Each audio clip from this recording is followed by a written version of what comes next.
Chapter 1. Holiday Time. Laura and Max are twins. They live in London with their mom and dad.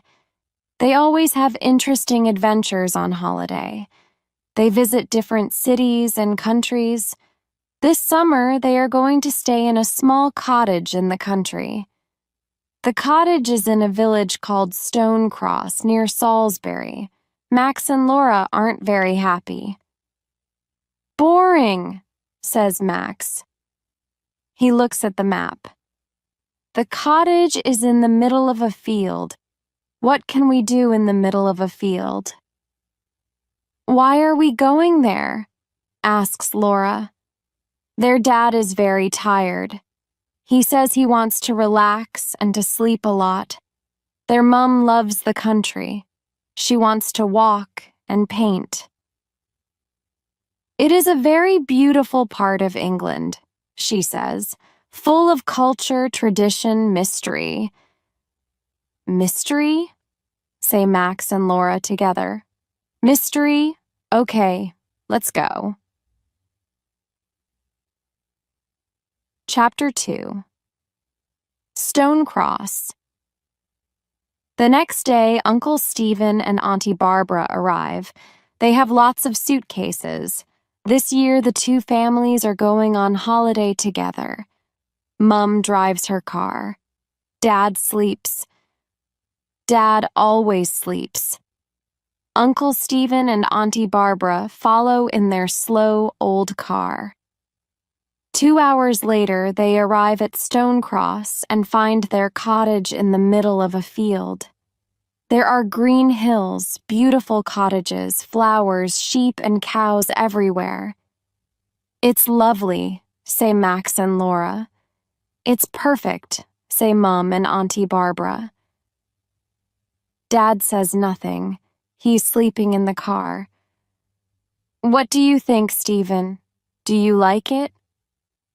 Uncle Stephen doesn't answer. He is looking into the distance. His eyes are very black and strange. "What's the matter, Stephen?" asks Auntie Barbara. "Don't you like the cottage?" Yes, it's wonderful," he says. "Come on, everyone. Let's take these suitcases inside. Wake up, Andrew." Dad wakes up. "What? Oh, where are we?" "We're here at Stonecross. Come and help. We must take the suitcases into the cottage." They take the suitcases and go inside, but Uncle Stephen waits. He wants to talk to his wife. "Barbara, I must tell you something," he says. His voice is very serious. "This place—" "Yes, darling?" "This place is in my book. Do you remember? The book I am studying about mysteries." "But Stephen, that book is very old. It's full of strange codes and secret messages." "Exactly. Don't you understand? This is the place where—" "Come on, Barbara, come on, Stephen," shouts Mum from the cottage. "We're coming," Uncle Stephen and Auntie Barbara answer. But when they walk to the cottage, their faces are white. They look very worried. Chapter 3. Mr. Carter and Mrs. Black. The cottage is big. There are 4 bedrooms and 2 bathrooms upstairs. Downstairs, there is a big kitchen, a living room, and a study. Uncle Stephen wants to use the study. He must finish some work during the holiday. Uncle Stephen is a historian. "What does Uncle Stephen do exactly?" Laura asks. Her mother replies, "He studies history." Max is confused. "But I study history too, at school, but it's not my job." "Yes, but Uncle Stephen writes books about history. He thinks about history. He tries to understand the things that no one understands. For example, asks Laura. Well, Mum replies. For example, the mystery of Stonehenge. So, what about Stonehenge? What is its mystery? No one really knows. Ask Uncle Stephen. Tomorrow we can go to see it. Suddenly there is a knock at the door. Mum opens it and an old man comes in. He has white hair and an angry face. My name's Carter, he says in an angry voice. I look after this cottage. Is everything okay? There is wood for the fire in the garden. There are sheets and pillows upstairs. If you have a problem, tell me. Have you got any problems? Now Mum remembers. Yes, Mr. Carter is the caretaker. He looks after the cottage when no one is staying in it. Thank you, Mr. Carter. It's very kind of you, but we have no problems. Mr. Carter wants a problem to solve, so he is not very happy. He goes to the door. Then he stops suddenly, turns around, and looks at them. Mrs. Black is coming, he says. Mrs. Black is coming soon. Be careful. He opens the door and goes out. What? Asks Mum. Who is Mrs. Black? Asks Max. And why be careful? Is she dangerous? Asks Auntie Barbara. Probably a witch from Stonehenge, says Laura. Everyone laughs. Don't talk about things you don't understand, says Uncle Stephen. There is another knock at the door. They all stop. There is silence in the room. Max opens the door. No one speaks. Hello, everyone, says a happy voice. A woman comes into the cottage. She is quite old, fat, hot. She is pretty. She has blue eyes, silver earrings, and a big pink face. Hello, my name's Mrs. Black. Mrs. Black is a housekeeper. She helps with the cooking and cleaning. When a family comes for a holiday in the cottage, she helps them. She lives in a different cottage in the village with her son. Mrs. Black is very nice and they start to relax. Later, they eat a big dinner and then say goodbye to their new friend, the housekeeper. They are very tired, and soon everyone is sleeping. Everyone but Uncle Stephen. He can't sleep because he is thinking about the book he is studying. Chapter 4. Laura and Max explore the village. On the morning, Laura and Max decide to explore the small village of Stonecross. Bye, have a nice time, come home for lunch at 1 o'clock, says their mother. In the square, there is a post office, a baker's, a greengrocer's, a newsagent's, and some other small shops. Let's buy something to drink in this newsagent's, says Max. It's very hot. A woman is working in the shop. They say, "Good morning," and smile at the woman, but she does not smile at them. She looks at the twins with cold eyes. You two aren't from Stonecross. What do you want? The woman is not very friendly. 2 cans of Coke, please, says Max. 160 pounds. She gives them 2 cans of Coke and they give her the money. The woman's cold eyes do not change. Tourists don't usually come to Stonecross, she says. Her voice is cold too. It's not a good idea, remember that? Yes. Okay. Thank you. Goodbye, says Laura. They run out of the shop very quickly. In the square, the sun is shining. Everything is normal again. Wow, there are some strange people in this village, says Max. They walk along another street. and suddenly a man appears. He is not very old.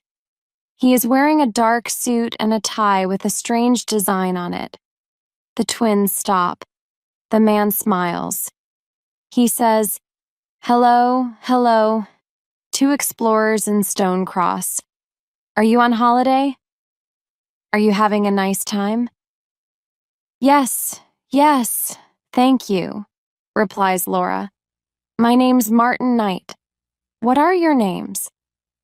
"Max and Laura Morell," they say together. Sometimes twins understand what the other is thinking.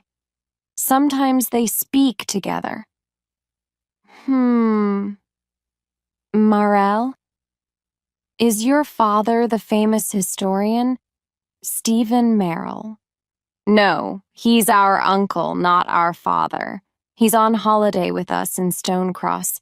Do you know him? The man doesn't answer Max's question. I see, Stephen Merrill is here in Stonecross. Very interesting. And tell me, what is he studying at the moment? Oh, a really old book about mysteries and secret. Sorry, Mr. Knight, it's very late. We must go home and have lunch. Laura stops him. Come on, Max. It's time to go. Can we meet tomorrow? Says Martin Knight. You can tell me about your uncle's old book.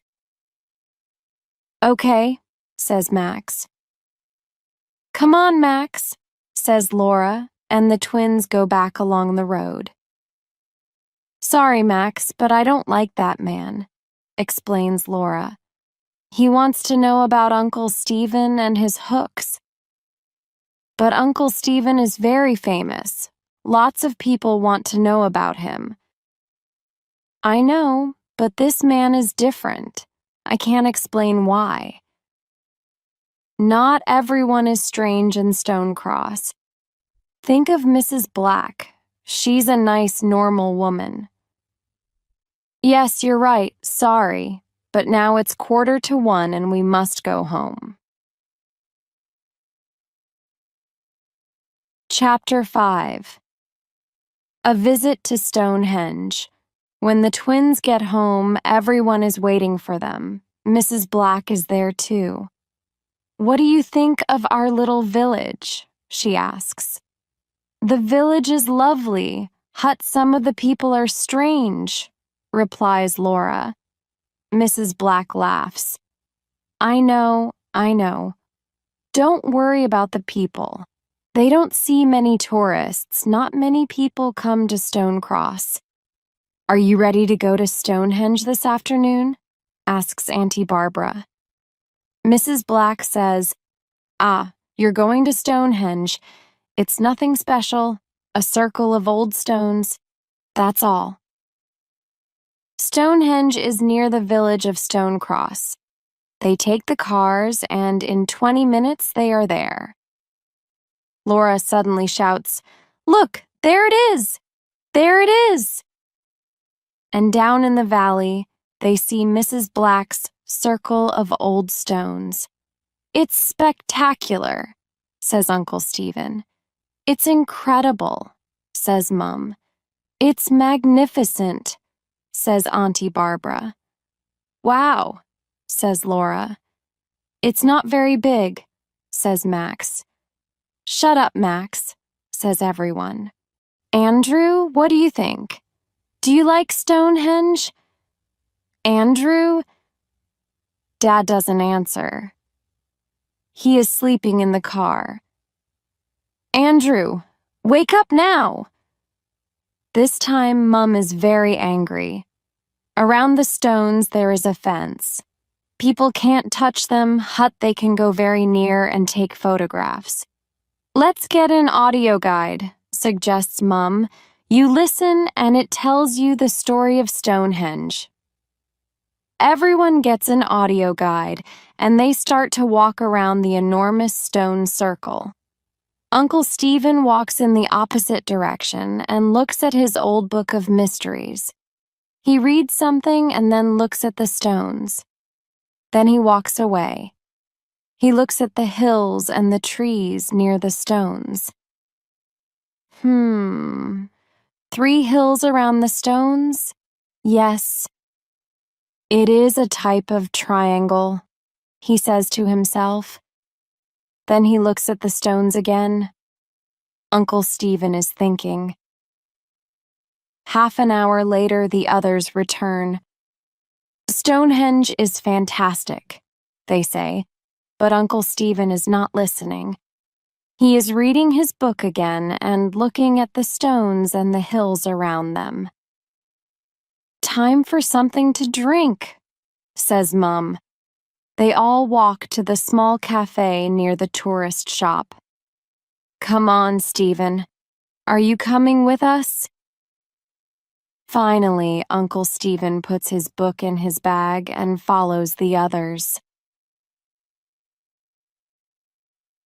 Chapter 6: A Thief. The family finally gets back to the cottage. Everyone is very happy, but they are also tired.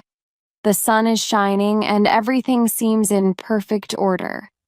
They park the cars and go to the cottage. That's strange, says Dad. I can't move the key. I can't open the door. Let's try the other door, Mum says. They walk to the small door at the back of the cottage. Suddenly, everyone stops. The door is open. Impossible, says Laura. Only Mrs. Black has got a key. Mum and Auntie Barbara scream, "Thieves!" they say. Inside the cottage, there is chaos. The cupboards are empty, the drawers are open, and things are on the floor. Our money, says Dad. My jewelry, says Mum. Uncle Stephen says, what's missing? We must phone the police. They look in all the rooms, but nothing is missing. Look, our money is here. The thief doesn't want money, says Dad happily. And look, my jewelry is here. He doesn't want my diamond ring, says Mum. So why? What is interesting for a thief here? Asks Max. Uncle Stephen's face is very serious. I think I know the answer to that question. This is what the thief wants, he says, and takes the hook of mysteries from his bag. That old book, but why? Asks Max. I am studying the mystery of Stonehenge. Some people think that it is an ancient computer, Uncle Stephen explains. I don't understand, says Laura. Ancient people understand lots of things that we don't understand now. Things about the stars, about energy, mathematics, and communication. We think that Stonehenge is an enormous computer. It connects information to other ancient computers round the world. Like the pyramids? Says Laura excitedly. Exactly. Perhaps these computers communicate with spacemen too. Wow, says Max. Uncle Stephen continues, my old book of mysteries has a secret code, but there is a symbol I don't understand. I want to understand the symbol because I want to understand Stonehenge. This computer can be very dangerous because bad people can use the information. We must protect the book. Do you understand? Yes, they all reply. Now let's tidy the house. Everyone must keep their eyes and ears open. Yes, they all reply. The twins are tidying the house. Suddenly, Laura stops and says, Max, look. What do you think this is? She gives her brother a small silver object. It is round with a triangle and a strange cross in the middle. It's got a pin at the back. It's a brooch. Yes, Perhaps it belongs to the thief. Let's give it to Uncle Stephen. They tell their uncle the story, and he looks at the small object. He puts it in his desk, and his face is serious. He doesn't say anything. Max and Laura go into the living room. There's something strange about that object, Laura, says Max. I know that symbol. Yes, says Laura. Me too. I recognize it. But where from? Chapter 7. A Noisy Night. At 7 o'clock, Mrs. Black arrives. She helps cook the dinner and listens to the story. Terrible, she says. Every summer there are thieves in Stonecross. They know there are lots of tourists, you see. But you say that tourists don't come here? Answers Laura. Yes. Well, it depends. Some summers there are a lot. Some summers there aren't a lot. Suddenly a telephone rings. It is Mrs. Black's mobile phone. Excuse me, she says and smiles at everyone. She goes to the hall and speaks in a soft voice. Yes, okay. Don't worry. Everything's all right. I don't know. Perhaps tonight, perhaps tomorrow night. Okay, bye. My son, she explains. He's 27 and he doesn't know how to cook. Can you believe it? Mum laughs. I'm sure he prefers your wonderful cooking. Later that evening, everyone is playing cards together. Mum is winning. She always wins. Mrs. Black says, "Who wants a nice cup of hot chocolate?" During the evening and at night, it is cold in the house. They say, "Yes, please, Mrs. Black," but Laura says, "No, thank you." The housekeeper seems offended. Why not? She asks angrily. Hot chocolate helps you sleep. I can sleep with no problems, thank you, replies Laura. Mrs. Black is not very happy, but goes to the kitchen to make hot chocolate for the others. It is creamy, chocolatey, and delicious. This is wonderful, Mrs. Black. What is the special ingredient? Do you have a secret recipe? Asks Mum. It's my grandmother's secret recipe, she says and laughs.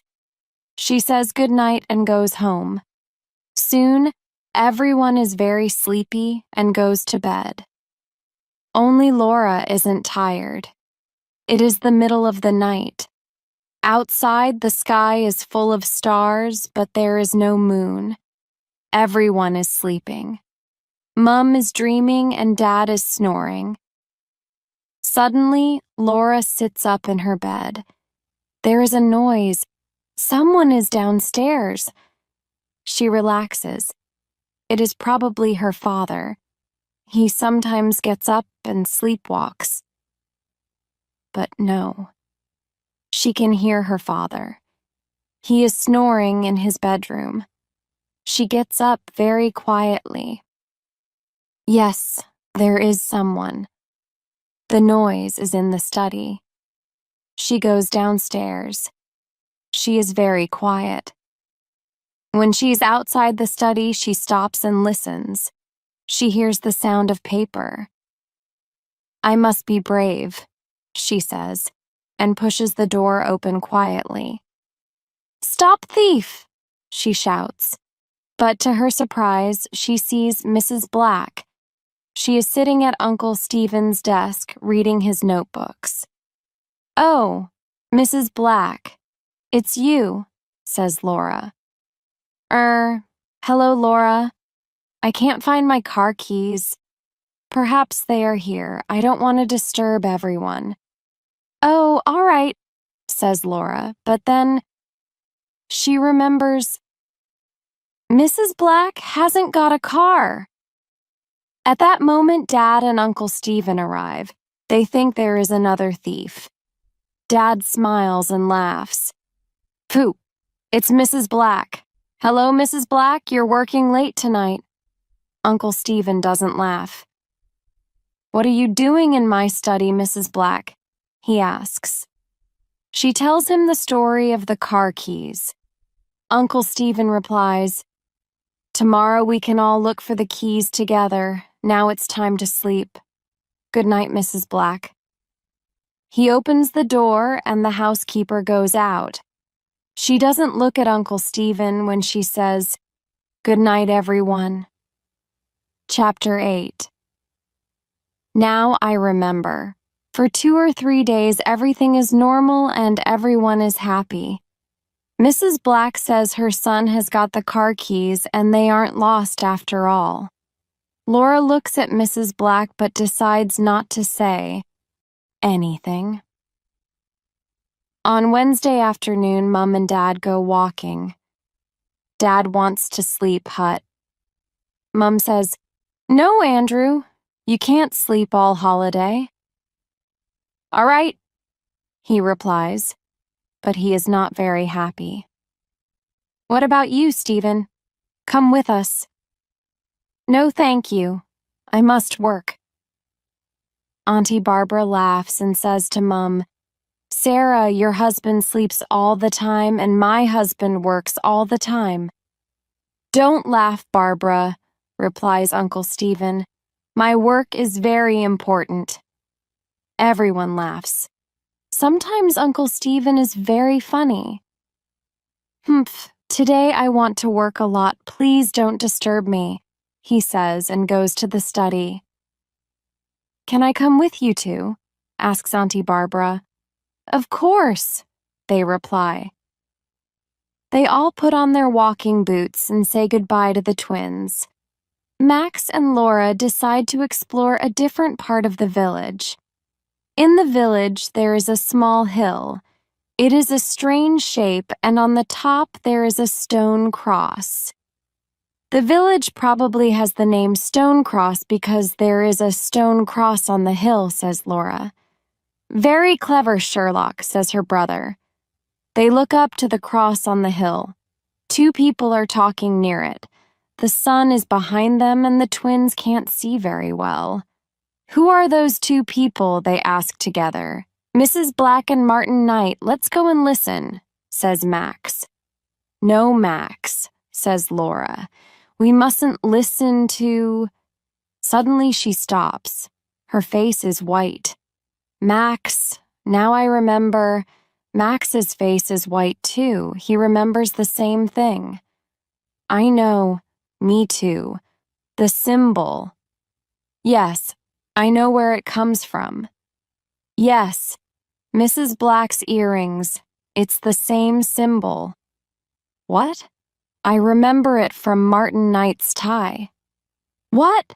This means Mrs. Black and Martin Knight know the thief. Perhaps one of them is the thief. Do you remember Mrs. Black reading Uncle Stephen's notebook? Do you remember Martin Knight's questions? What can we do? Come on, Laura, follow me, says Max. They start to go up the hill, but Mrs. Black and Martin Knight aren't there. We're too late. Where are they now? Says Laura. I don't know, answers Max. Come on, let's go home and tell Uncle Stephen what we know. They start to walk home, but on the hill 2 dark shadows are watching them from behind the stone cross. Chapter 9. Uncle Stephen understands. Uncle Stephen is happy. Finally, he can work in peace. He makes a cup of tea and goes into his study. On his desk, there is the old book of mysteries and the silver brooch with the strange symbol. He takes the brooch in his hand and looks at it. He knows. It is part of the mystery, but how? The circle is similar to Stonehenge. The triangle is similar to the hills around it. But what does the cross mean? Uncle Stephen recognizes the symbol, but where from? He drinks some more tea. He thinks. He looks out of the window. From the window, he can see the strange hill in the village and the strange stone cross on the top of it. Wait a minute, he thinks. The strange stone cross. He looks at the brooch.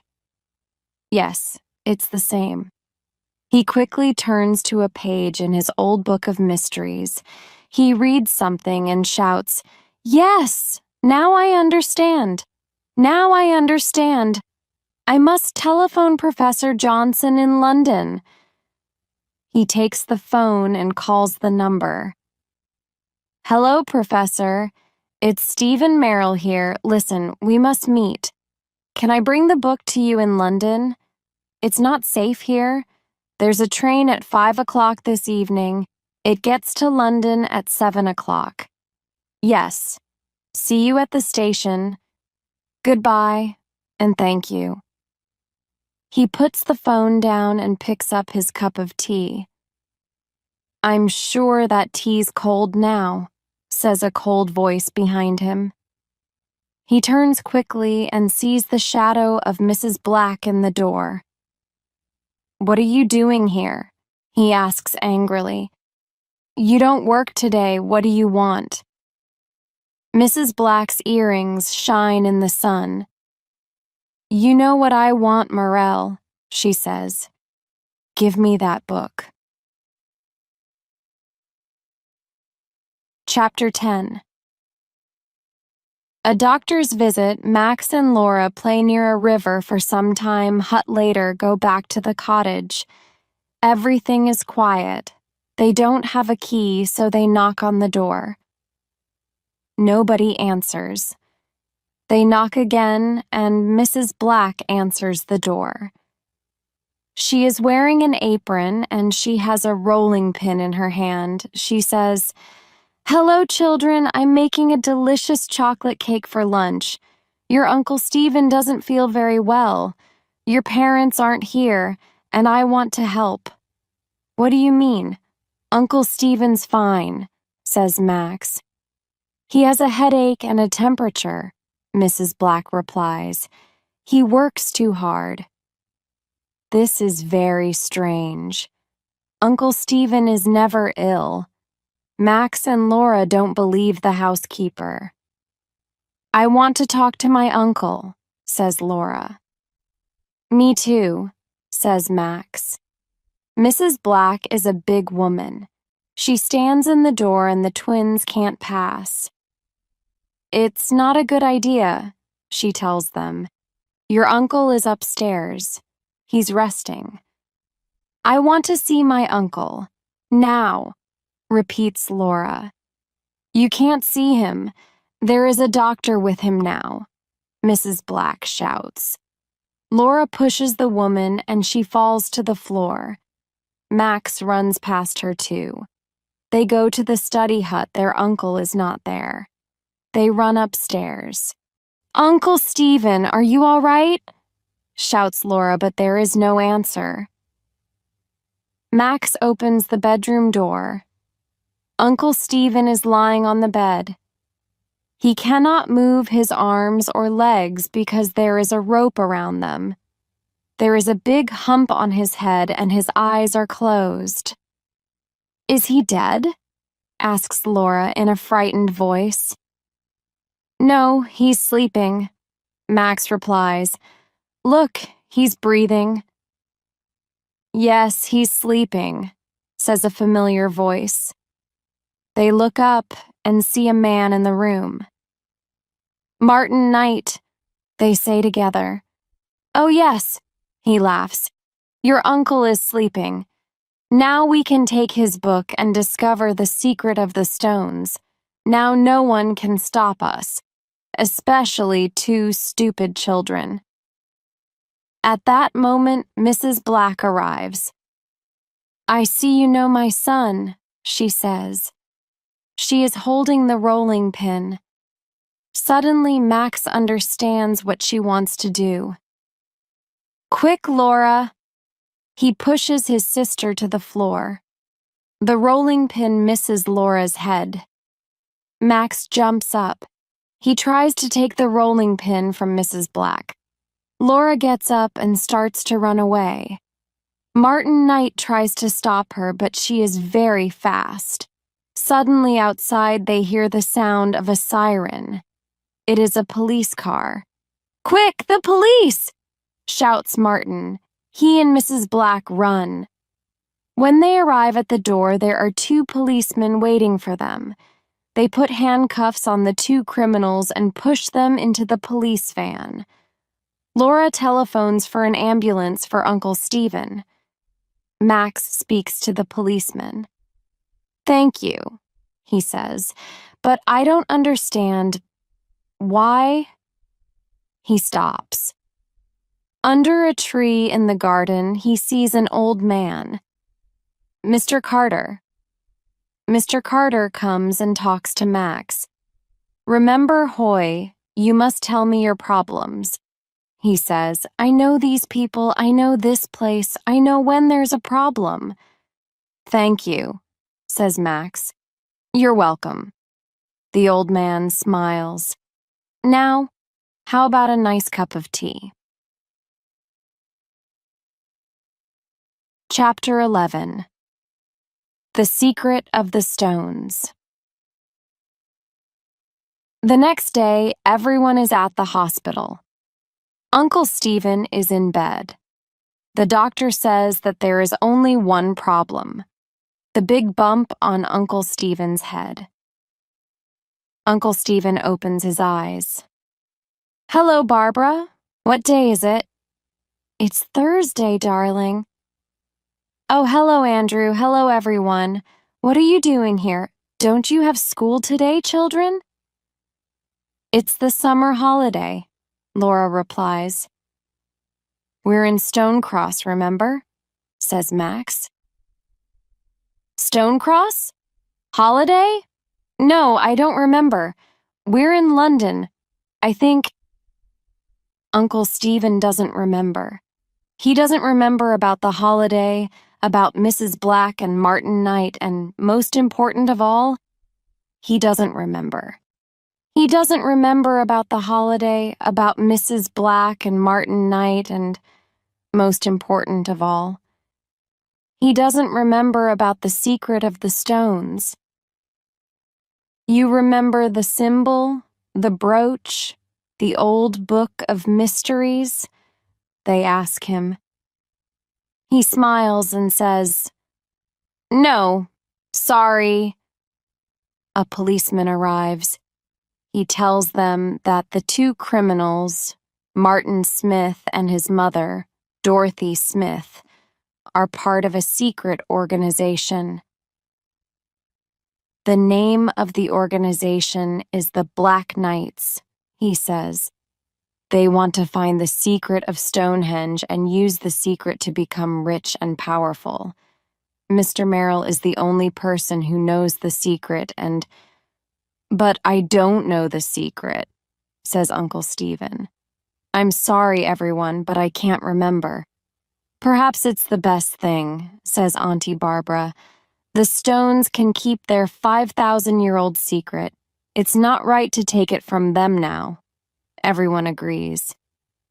"Perhaps we can find another secret next holiday," say Max and Laura together. "Perhaps next holiday I can stay in London," says Uncle Stephen. He rubs the bump on his head. Poor Uncle Stephen. Everybody laughs. "No more adventures this summer," says Max. "But perhaps at Christmas," says Laura. Who knows?